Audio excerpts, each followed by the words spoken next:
Bueno, chicos, me dicen cuando se vea la pantalla. Ya se ve, profe.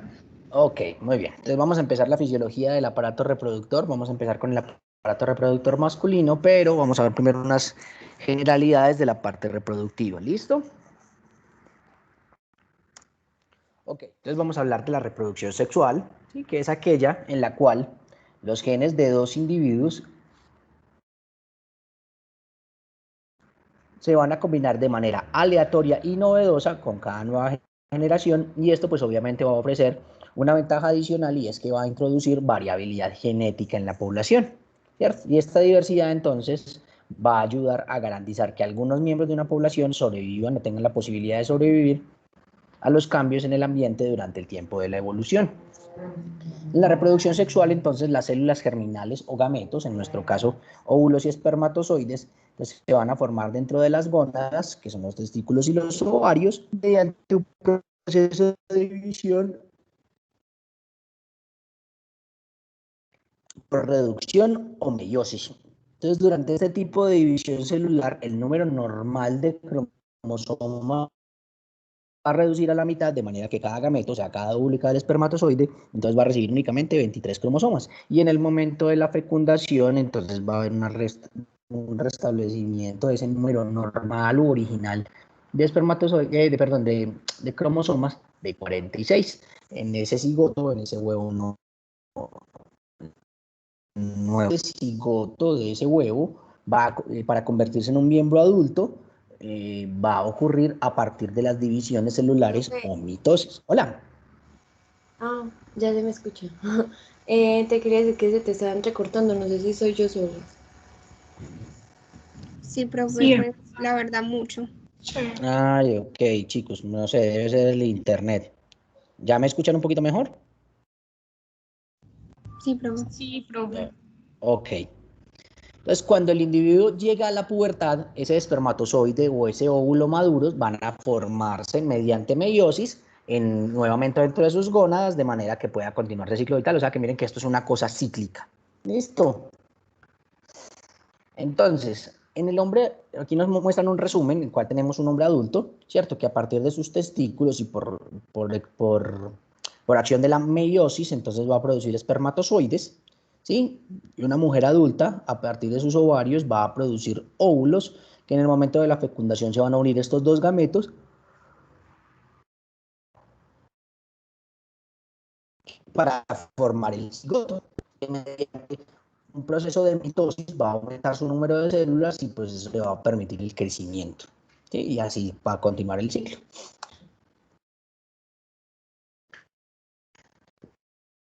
Cromosomas del padre, y esto no va a dar como resultado entonces que tengamos 46 cromosomas diferentes, sino más bien vamos a tener 23 pares de cromosomas homólogos o de cromosomas, con la excepción de los cromosomas sexuales, que se parecen entre sí y contienen genes similares, como los que codifican el color de los ojos, la estatura, etcétera.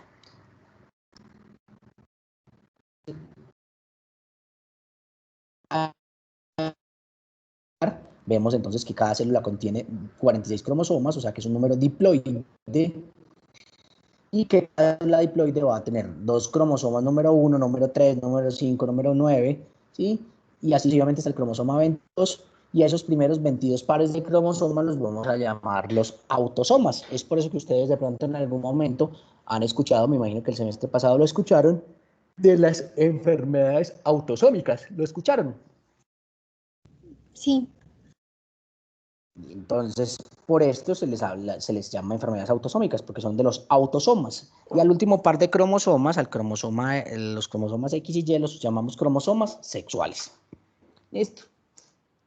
¿Qué es lo que estamos viendo ahí, chicos? ¿Qué es esa fotografía? Regálenme un segundo, por favor, chicos.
pena la interrupción. Continuemos.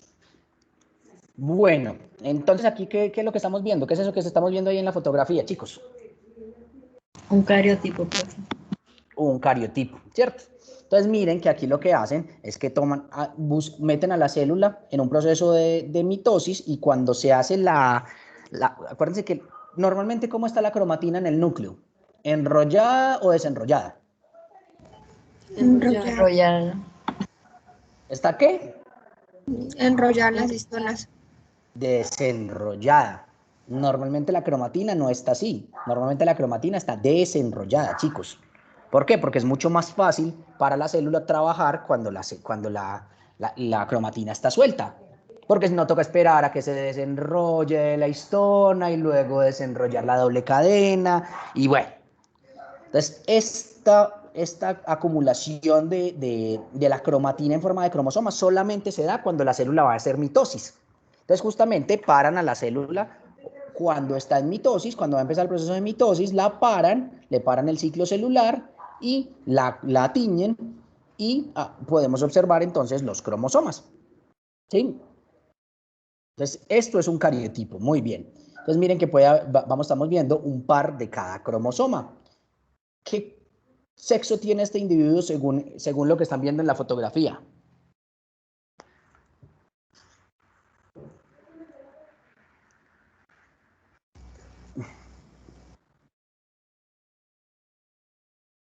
Pues profe solo tiene una X, ¿no? ¿Sí? Yo ¿Cuántas X pensaría ven ustedes ahí? yo pensaría que es mujer porque la Y es muchísimo más corta que el cromosoma X. Pero ¿tú dónde ves Y ahí? No, por eso, o sea, yo diría que no es hombre, sino mujer.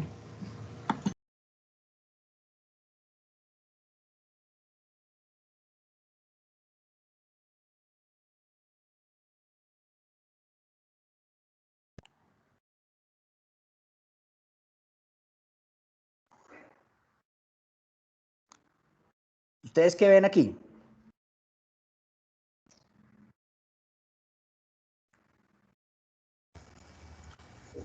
Un cromosoma X. Uno, Dos. dos. Un par de A ver, cromosomas hay X, dos, profe. ¿qué? Van dos X aquí, un X aquí y otro X aquí. Tiene dos X. Y suponiendo que ninguno de esos X tiene ese RY, ¿qué sexo tiene este individuo? Femenino. Femenino. ¿Cierto?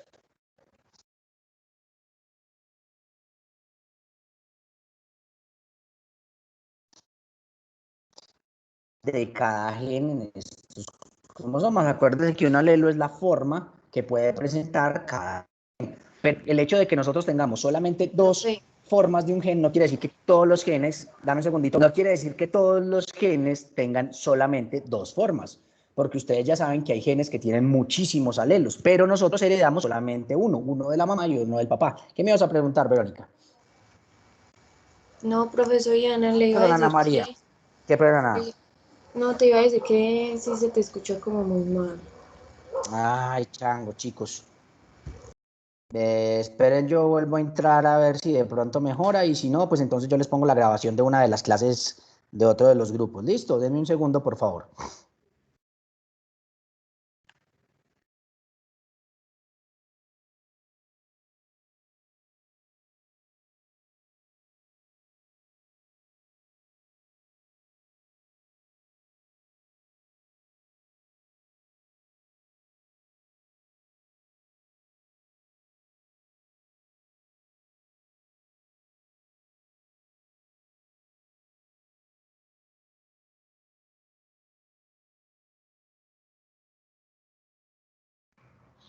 Hola, hola chicos, ¿me escuchan mejor?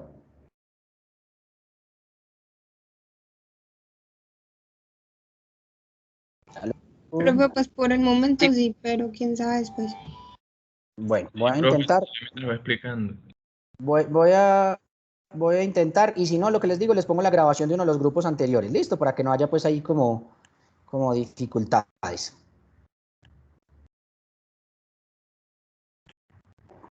¿Me dicen si están viendo la pantalla? Hola, profe. Sí, Profe, hola. profe, qué pena, es que apenas me pude conectar, o sea, el internet se me había ido y apenas, o sea, apenas como que llegó, entonces apenas me pude conectar. Bienvenidos. Yo soy Arcos, Rosa Isabel Arcos.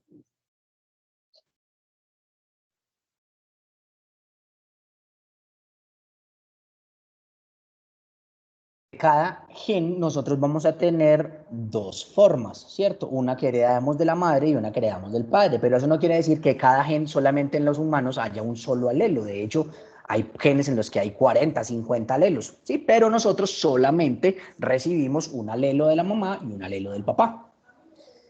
En la mayoría de los casos, entonces, se va a expresar uno de los alelos. Sin embargo, sabemos en la actualidad que hay unos 100 genes de los más de 25.000 que hay que tienen los dos alelos de los dos progenitores expresados de forma diferente. A este fenómeno se le conoce como codominancia.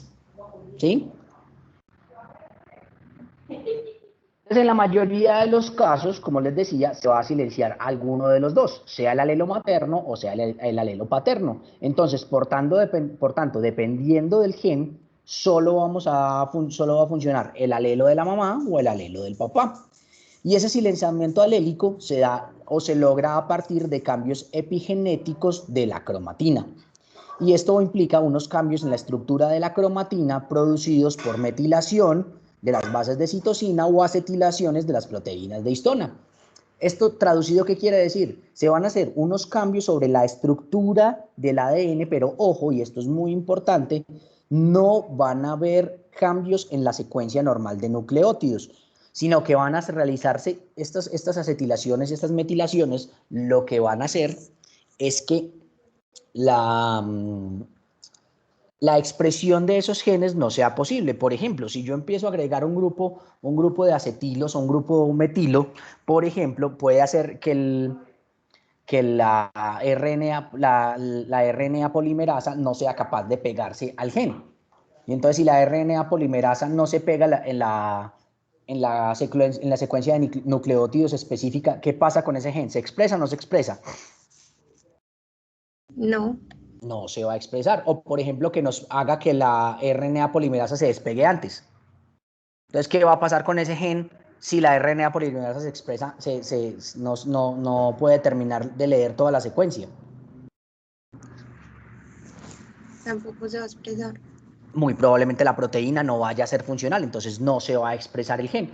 Y hay otra cosa importante, y es que todos esos cambios epigenéticos, ¿cierto? Que no me alteran la secuencia del ADN, pero sí el funcionamiento del mismo, lo vamos a llamar impronta genómica.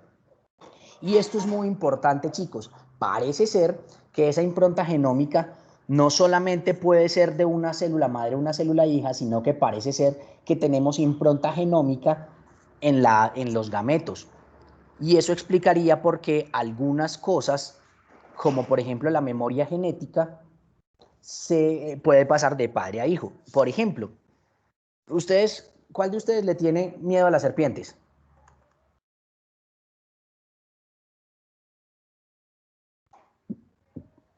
Yo, Tú le tienes miedo a las serpientes. ¿Has visto alguna vez una serpiente de frente? en zoológico, En el zoológico. Y antes de ver en el zoológico ya les tenías miedo. creo que sí. Exactamente. Y mira que es un miedo irracional. O sea, ¿por qué yo le tengo miedo a una cosa que nunca me ha tocado, nunca he visto, no he estado cerquita de ellas y les tengo miedo? Parece ser que el miedo a las serpientes y en general a los animales que se arrastran están muy arraigados en nosotros y parece ser que viene de esa memoria genética porque pues obviamente la humanidad ha aprendido que esas cosas le pueden hacer daño a uno. Entonces le causa a uno miedo para evitarlo. Entonces parece ser que hay algo de esa memoria genética en nuestro ADN y parece ser que está explicado por estos cambios epigenéticos. Entonces, dado el hecho de que solo va a funcionar el alelo materno o paterno, va a funcionar en los tejidos de la descendencia, estos genes muestran una susceptibilidad particular que puede causar enfermedades. ¿Qué quiere decir esto? Que si uno está tan de malas que el alelo paterno, pues o el alelo que va a funcionar viene mutado, ¿qué va a pasar con la persona? Va a tener esta enfermedad. Va a padecer una enfermedad, una condición, ¿cierto? pues en los seres humanos, de los 23 cromosomas, 22 son los autosomas y los pares sexuales entonces van a ser o XX en el caso de las mujeres o XY en el caso de los hombres en general. Ya sabemos cuál es el asterisco, ¿cierto? Miren acá, entonces, esto es un cromosoma X y esto es un cromosoma Y. O sea, que miren que lo que nos hace hombres es una tripita de nada. ¿Dónde está el SRY? En este cromosoma que estamos viendo aquí, ¿arriba o abajo?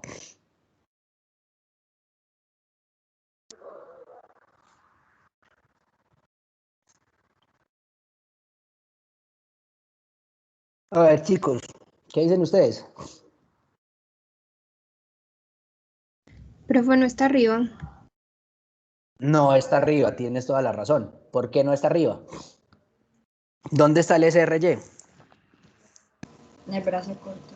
Ah, y este será. ¿Y cuál de estos dos será el brazo corto? ¿Este de abajo o este de arriba? El de abajo. El de abajo, entonces está aquí, ¿cierto? En la zona no homóloga. ¿Sí? Lo que decíamos, vemos cómo esos cromosomas X y Y tienen un aspecto diferente y van a tener diversos genes. Este es el par excepcional de los cromosomas homólogos que ya habíamos mencionado. Y se ha establecido entonces la secuencia del cromosoma X, se ha determinado que tiene más de 1000 genes, en cambio el cromosoma Y solo tiene 80 genecitos. O sea que mire que lo que nos hace los hombres es una tripita de nada. Y de estos 80 genes, ahí tenemos el gen SRY. Pues cuando ocurre la meiosis en los testículos, los cromosomas X y Y no deben tener recombinación o solamente debe tener recombinación en una partecita muy chiquitita, mientras que los cromosomas X sí se recombinan en una mujer sin ningún problema. Entonces, como decíamos, miren que en lugar de esto, solo las puntas del cromosoma X en un único en el varón va a tener la mayor parte de los 54 genes que son homólogos en X y Y, pueden recombinarse con el cromosoma Y durante la meiosis. Entonces, ¿por qué se da esa translocación del SRY? Yo ya se los había contado.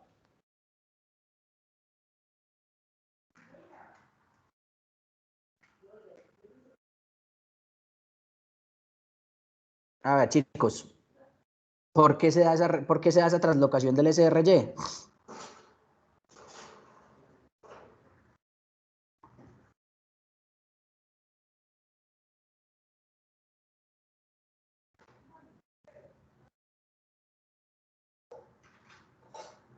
Chicos, No, profe, no me acuerdo. acuérdense que el SRY hace parte de de los genes homólogos, ¿sí o no?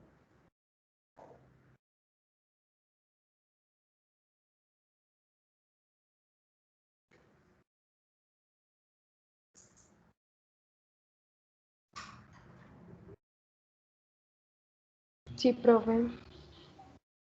No debe ser, no está en la zona homóloga, el SRY no debería traslocarse, pero recuerden que está muy cerquita de la zona homóloga y entonces en ocasiones por error se puede dar esa traslocación.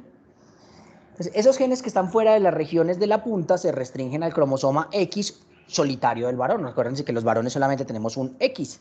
Y hay un número sorprendentemente considerable de estos genes ligados al X que están implicados en determinadas enfermedades. En la actualidad se conocen más o menos 168 enfermedades causadas por mutaciones en 113 genes ligados al cromosoma X. Entonces aquí vamos a hablar de las enfermedades ligadas al X, vamos a hablar de genética mendeliana, de la fácil, de la Profe, sencilla.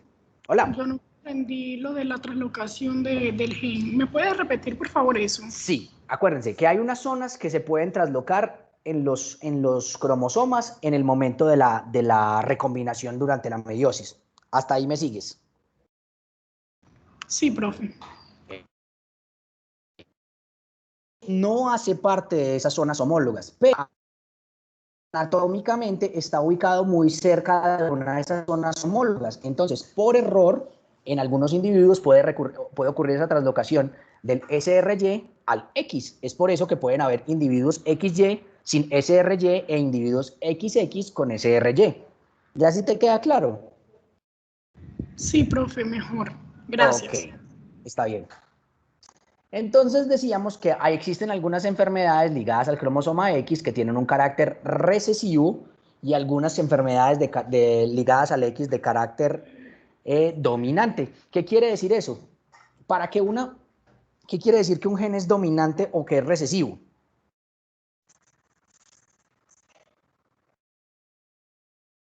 que se expresa. ¿Cómo así?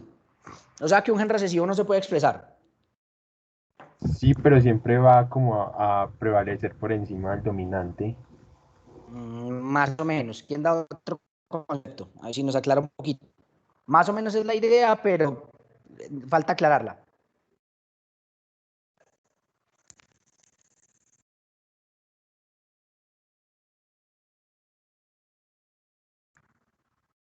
A ver.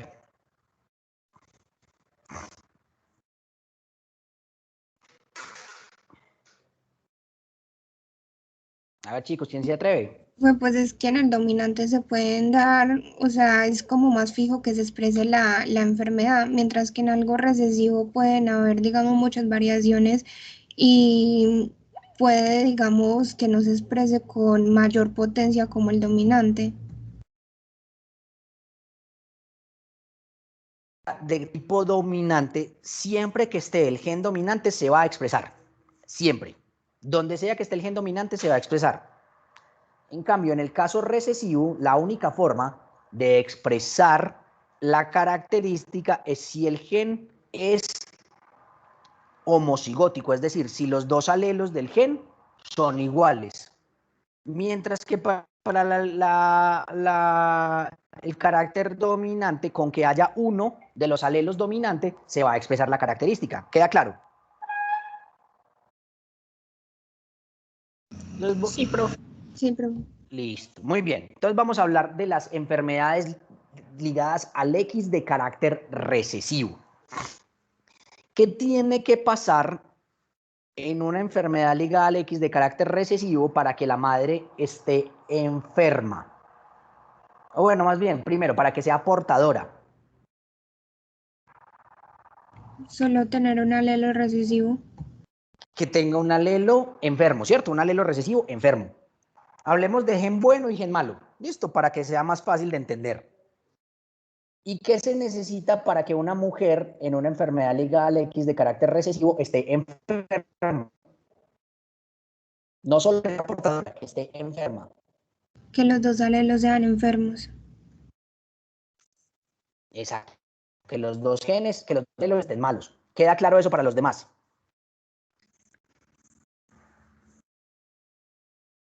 Chicos.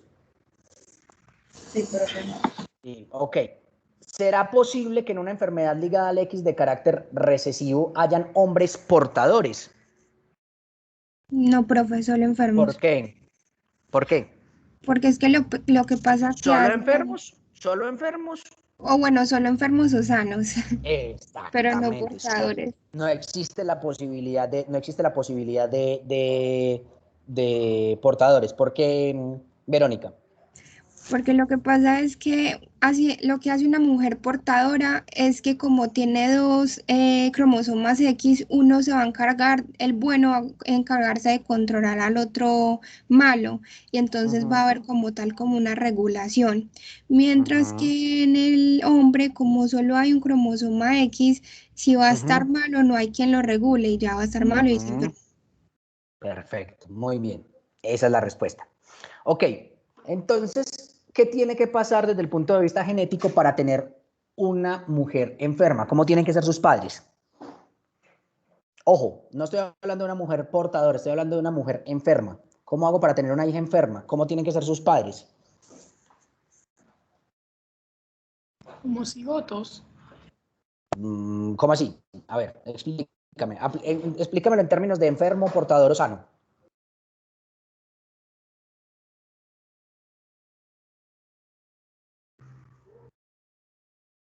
Profe, yo pensaría que el papá tiene que estar enfermo y la mamá también portadora. La mamá portadora O enferma también. o enferma, muy bien. ¿Por qué? Explícame por qué. Tienes razón, pero ¿por qué? Porque, pues, desde el punto de vista genético, todos los dos cromosomas están afectados por parte del papá y de la mamá. ¿Cuáles son las posibilidades? Háblame pues de las posibilidades. A ver, más bien, ¿qué posibilidades hay de tener una hija enferma si la mamá es portadora y el papá está enfermo?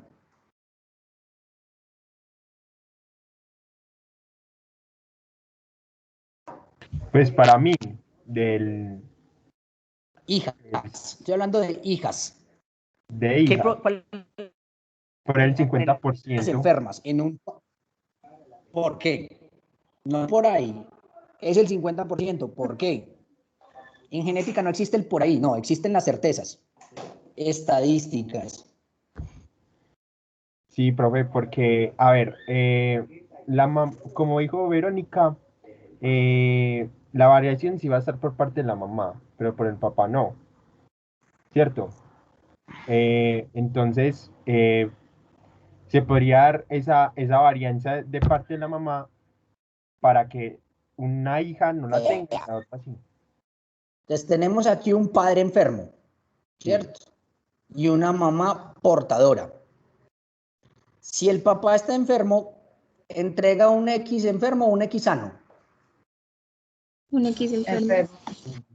Entrega un X enfermo. Si la mamá es portadora, entrega o un X enfermo o un X Ah, ¿no? sano. Entonces, ¿cuál es la probabilidad de que las hijas salgan enfermas?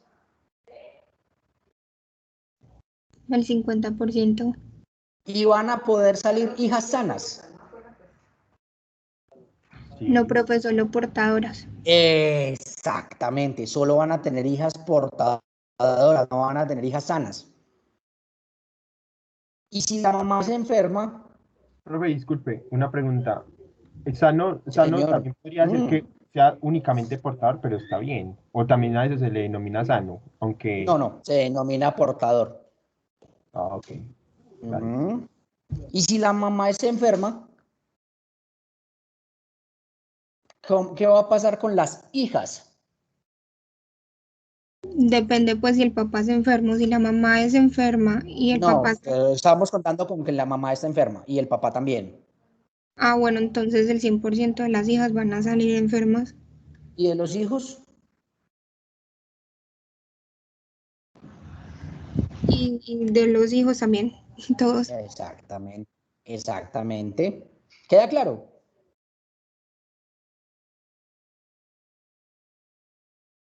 ¿Les queda claro a los demás chicos?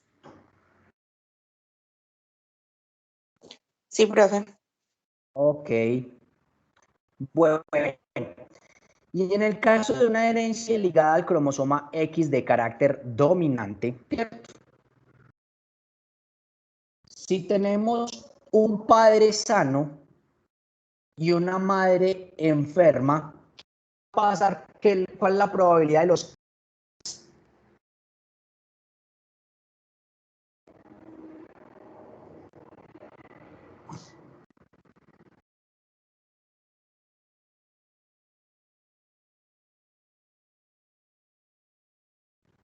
Profe, la probabilidad es que... ¿De qué? ¿Usted qué preguntó que se le cortó?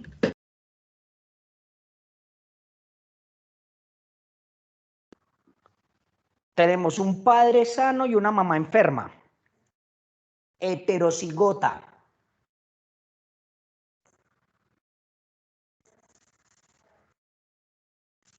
Va a salir un niño no afectado, una niña no afectada. Hombres, Y hombres, hombres, hombres, hombres. Hablemos de bueno, los hombres. de los hombres va a salir uno no afectado y otro afectado. ¿Por qué? Porque como es heterocigótica, entonces el gen bueno de la madre, digamos, a un niño no le va a afectar, mientras que el gen malo a un niño sí le va a afectar. Ok, ¿y las hijas? También lo mismo. Exactamente. Y si el padre está enfermo y la madre está sana, ¿qué?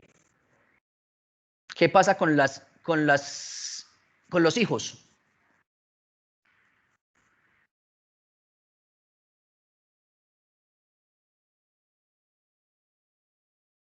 Hijos hombres. Profe, van a salir sanos.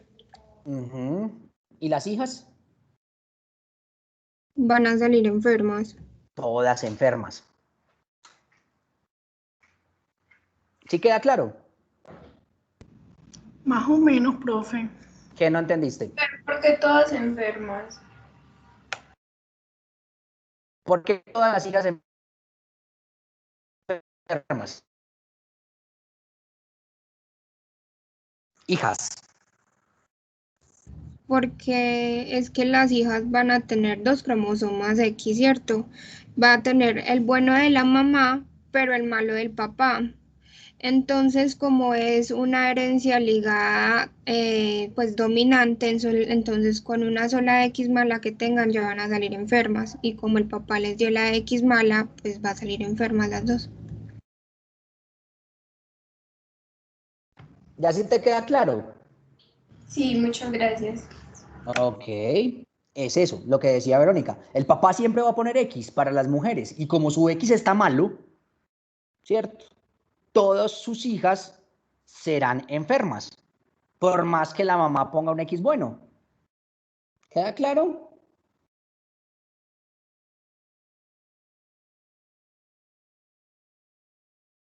Sí, profe. Listo. Entonces, cuando una célula diploide experimenta división meiótica, sus células hijas solo van a recibir un cromosoma de cada par homólogo. Por tanto, entonces decimos que los gametos son haploides y que van a contener solo un número de cromosomas, solo la mitad del número de cromosomas de la célula diploide progenitora. Entonces, cada espermatozoide va a recibir solamente un par del 1, del 5, del 8, del 16 y así. Y también va a recibir un solo cromosoma sexual. Ahora, la pregunta que les hago es, ¿será que mis espermatozoides tienen la misma secuencia genética que, por ejemplo, mis células de la epidermis? No, profe, ¿Por qué? porque se tuvo que dar como una recombinación para poder quedar de haploide a diploide. O de Al diploide a revés. haploide, Exacto. O sí. sea, para la formación de los gametos se da una recombinación durante la meiosis. Eso desde el punto de vista inmunológico, ¿qué implicación tiene?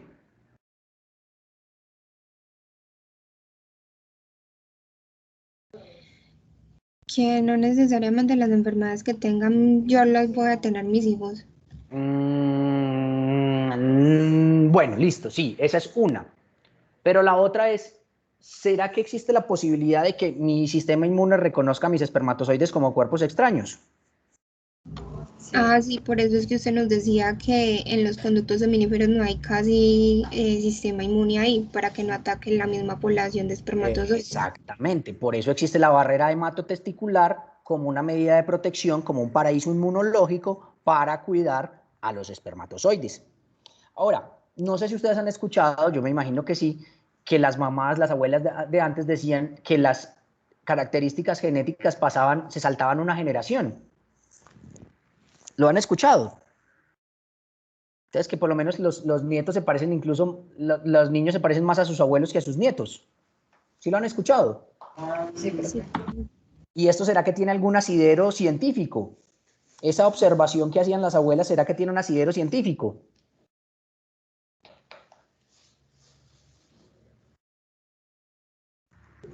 Pues, profe, lo debe tener porque cuando uno va a consulta médica le preguntan qué ha sufrido los abuelos. ¿Y cuál será la explicación? A ver, ¿quién se atreve a lanzarla? Y tiene que ver con esto que estamos hablando.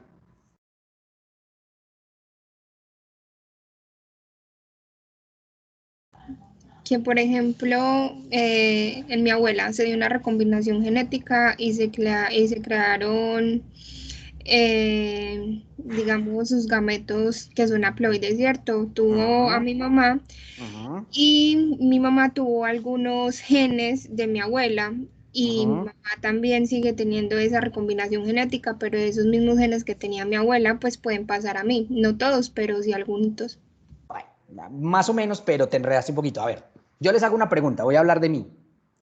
Mis espermatozoides ya dijimos que son el producto de la recombinación de la información genética de quién.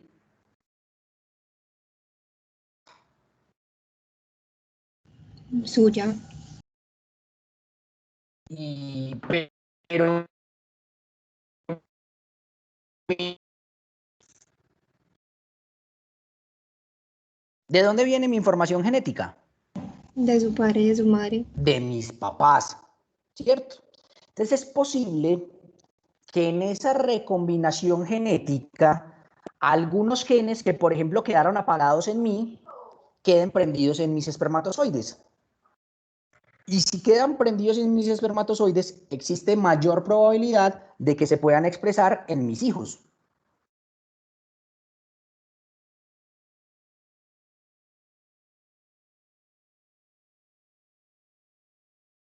Chicos, Sí, profe. ¿queda claro eso? Entonces, por eso es posible que esa observación que hacían las abuelas de que la información genética como que brincara una generación, sí tiene un asidero científico. ¿Listo? Entonces ya sabemos que, esa expresión o esa formación de esa recombinación es un fenómeno absolutamente aleatorio y esto va a derivar en cuál de los dos cromosomas va a terminar en determinada célula espermática. Y esto también se aplica a los cromosomas sexuales. Y por eso más o menos hay una distribución homogénea. Más o menos la mitad de los espermatozoides son X y más o menos la mitad de los espermatozoides son Y. En cambio, en los óvulos no hay alternativa. Todos los óvulos serán por obligación.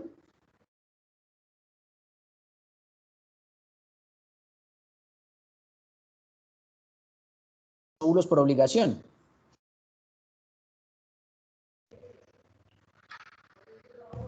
Chicos, X. todos son X por obligación, efectivamente. Entonces, dado que los espermatozoides son X, pues entonces el sexo cromosómico está determinado por ¿quién? Profe, no entendí esa parte. Todos los óvulos son X, ¿cierto? En cambio, los espermatozoides pueden ser X o pueden ser Y. Eso quiere decir que ¿quién de los padres es el que determina el sexo cromosómico? Ah, el hombre. El papá, el hombre, efectivamente, ¿cierto? Entonces, lo que yo les decía, esos hombres que le echaban la culpa a la mujer que no les daban sino hijas, la culpa no es de la mamá, es de él. ¿Sí? Ahora, sabemos entonces que cada célula diploide en el cuerpo de una mujer va a tener dos cromosomas X, pero en general decimos que uno de los dos X está inactivado o bastante inactivado. Y ese material genético, ese cromosoma X, esa cromatina del X inactivo, va a formar un conglomerado de heterocromatina que, dependiendo de la célula en la que lo veamos, lo vamos a denominar. Entonces, si lo vemos en una célula del carrillo, en una célula de la mucosa oral, lo vamos a llamar cuerpo de Barr, y si lo vemos en polimorfonucleares neutrófilos en sangre, lo vamos a llamar apéndices en palillo de tambor. Entonces, miren, aquí tenemos una célula de la mucosa oral y aquí estamos viendo el acúmulo de heterocromatina. Esto es un cuerpo de Barr. Y aquí estamos viendo un polimorfo nuclear neutrófilo porque no es ni basófilo ni acidófilo, y polimorfo nuclear porque su núcleo tiene varias formas. Y vean aquí este apéndice, este es el famoso apéndice en palillo de tambor, que nos habla de eso, del X inactivo. ¿Listo?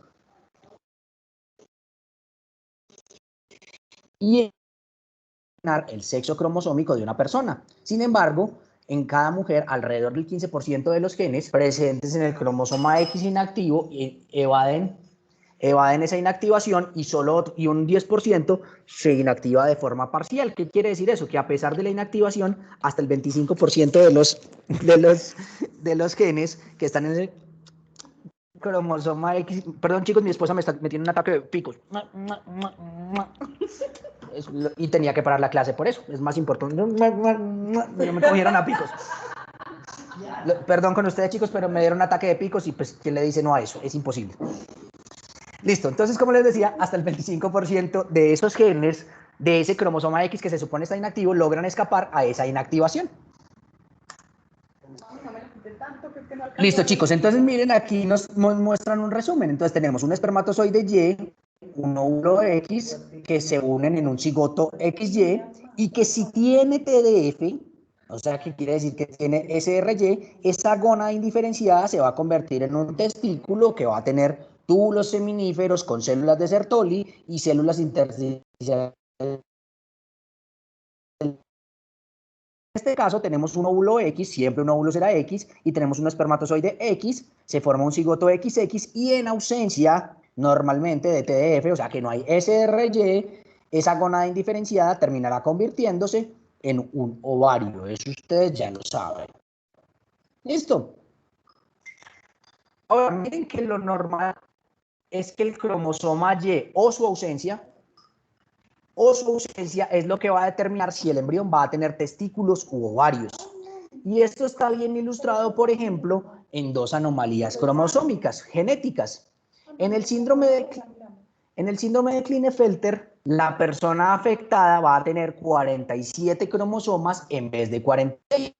En los pacientes Klinefelter lo que hay es un X adicional. Entonces ellos tienen un cariotipo 47XXY. Y a pesar de eso, desarrolla testículos. ¿Por qué? Tiene testículos y un fenotipo masculino a pesar de tener dos cromosomas X. ¿Por qué? ¿Por qué tienen testículos?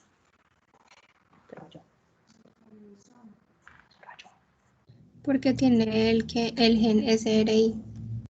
Exactamente, porque tiene un Y, tiene un SRY, y con eso solito ya es suficiente para formar testículos, ¿cierto?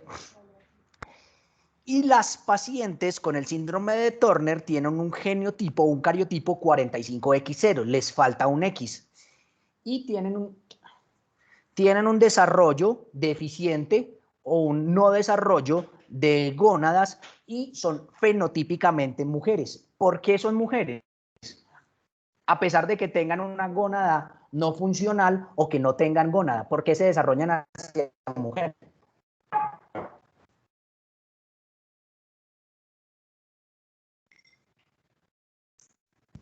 Porque tuvieron un error en ese gen o en esa proteína.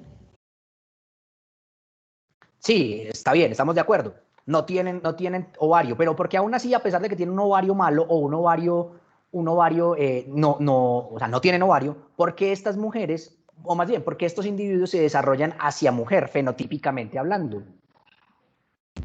Porque es algo pasivo. ¿Por qué qué? Dígalo duro. Por ser un proceso pasivo. Porque acuérdense que la formación de los genitales externos e internos femeninos es un proceso pasivo, que no depende ni de hormonas ni de gónada. ¿Lo recuerdan? Sí, pero Ok, entonces miren, aquí estamos viendo una mujer con un cariotipo normal, 46XX, aquí vemos una mujer Turner, 45X0, aquí vemos un hombre normal, 46XY, y aquí vemos un hombre Klinefelter, 47XXY. ¿Listo? Ahora, ¿qué características clínicas tienen los pacientes Klinefelter? Entonces tienen un fenotipo eunucoide, es decir, son altos, de brazos largos, hombros estrechos, caderas anchas, con retardo mental. ¿Sí? ¿Alguien ha escuchado el síndrome de la supermujer?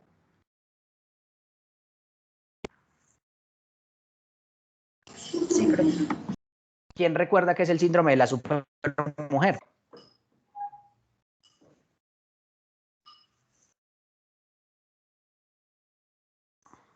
Si no estoy mal, es que se llegan a presentar tres cromosomas X. Exactamente, no tiene 46XX, sino 47XXX y 48XXX y así de ahí para arriba. Y hay una característica bien particular, y es que entre más cromosomas X, ¿qué pasa con el desarrollo cognitivo de esas individuos?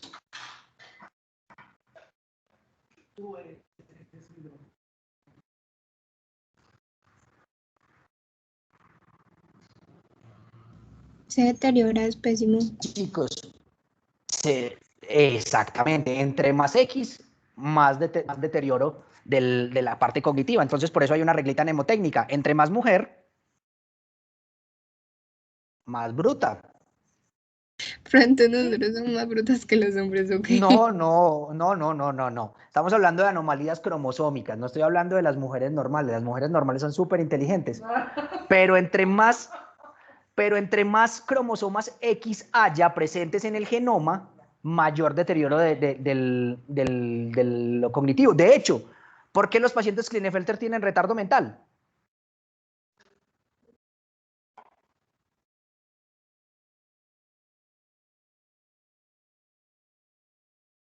¿Por qué los pacientes Klinefelter tienen deterioro mental o retardo mental? Porque tienen ese cromosoma de más. Porque tienen un X de más. Y entre más mujer, Más ahuevadito. más brutal. Ya tú lo pusiste en términos de agüevada, listo, está bien, también me gusta. Entre más mujer, más agüevada, vale, está bien. Eso lo dijo ella, no lo dije yo. Que conste. No, usted sabe Listo. que las mujeres Entonces, en estos pacientes, dominaremos entonces, el mundo. no lo van a dominar, lo dominan. Las próximas guerras no van a ser de armas, sino a punta de chismes. Parce que Colombia dijo que Venezuela. Tranquilas, tranquilas, que yo aquí lo cojo. Cójalo, cójalo. Te mandan a decir que me cojas.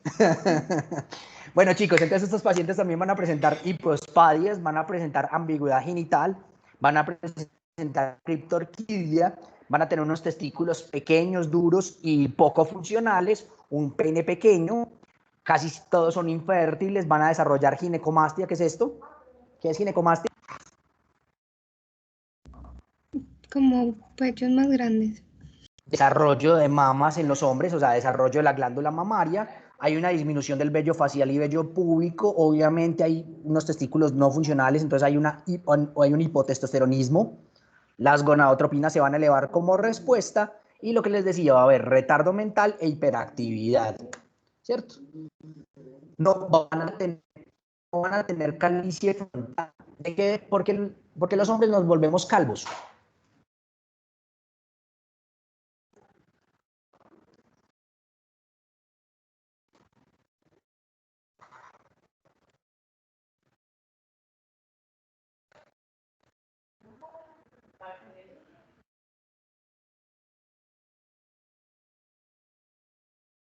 ¿Por qué, profe?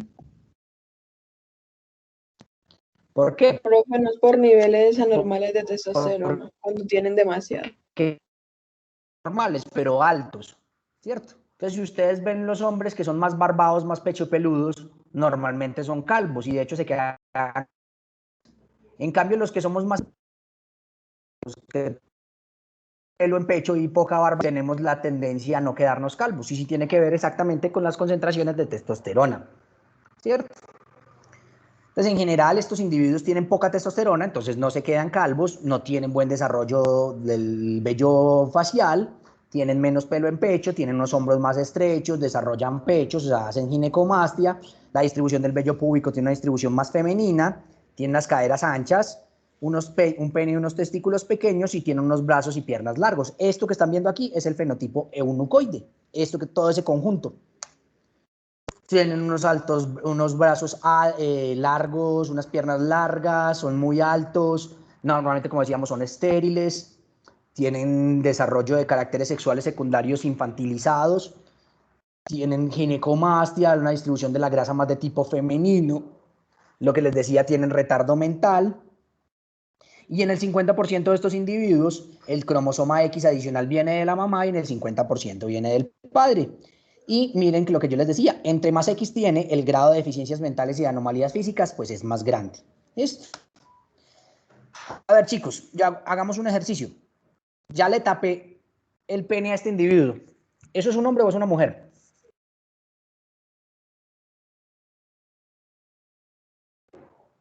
Ustedes ahí podrían decir si es un hombre o es una mujer. Profe, incluso con esa ginecomastia que se le ve ahí, uno hasta dice que es una mujer. Exactamente. Entonces miren que si hace una distribución muy femenina. Igual, aquí estoy tapando a este individuo acá. Pónganle el pelito un poquito. ¿Qué es?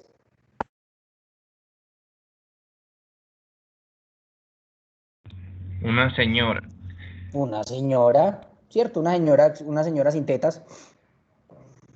Y miren acá, entonces vemos este individuo de hombros estrechos, ginecomastia, unos brazos muy largos, ¿sí?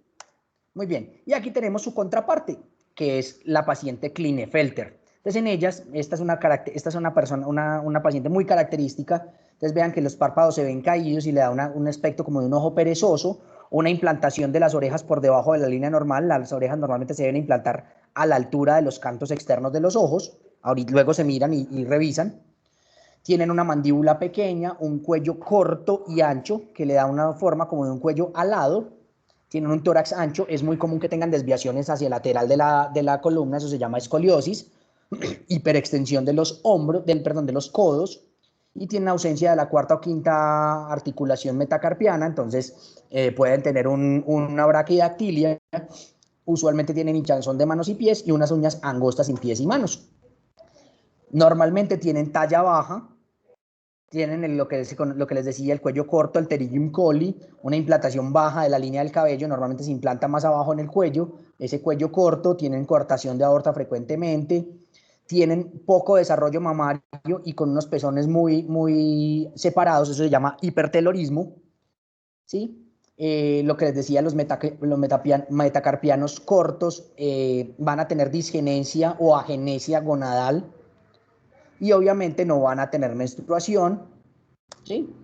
Y vean acá, entonces miren aquí este cuello alado, vean esta escoliosis hacia izquierda muy marcada, vean aquí la línea de implantación del cabello baja, aquí también se alcanza a ver esa línea de implantación del cabello baja, vean aquí la inserción baja de las orejas, y vean aquí, esto es una mujer, se supone que adulta, miren que tiene nulo desarrollo mamario, miren los genitales externos absolutamente infantilizados, la talla es 1,40. Entonces, este es un caso muy común, muy típico de Klinefelter. Bueno, chicos, vamos a dejar la clase hasta aquí el día de hoy. Aquí me falta alguien por examen. Profe, sí, faltó yo. ¿Quién dijo yo? Mariana Chávez. Mariana, entonces me escribes por favor a las 8:30 para hacer el examen. ¿Listo? Listo, profe. Bueno, pues a los demás, feliz día, chicos, que la felicidad los atropelle. Que tengan buen día. Gracias, profe. Chao, chao. Chao, profe, que estés bien. Gracias. Chao. Muchas gracias, profe.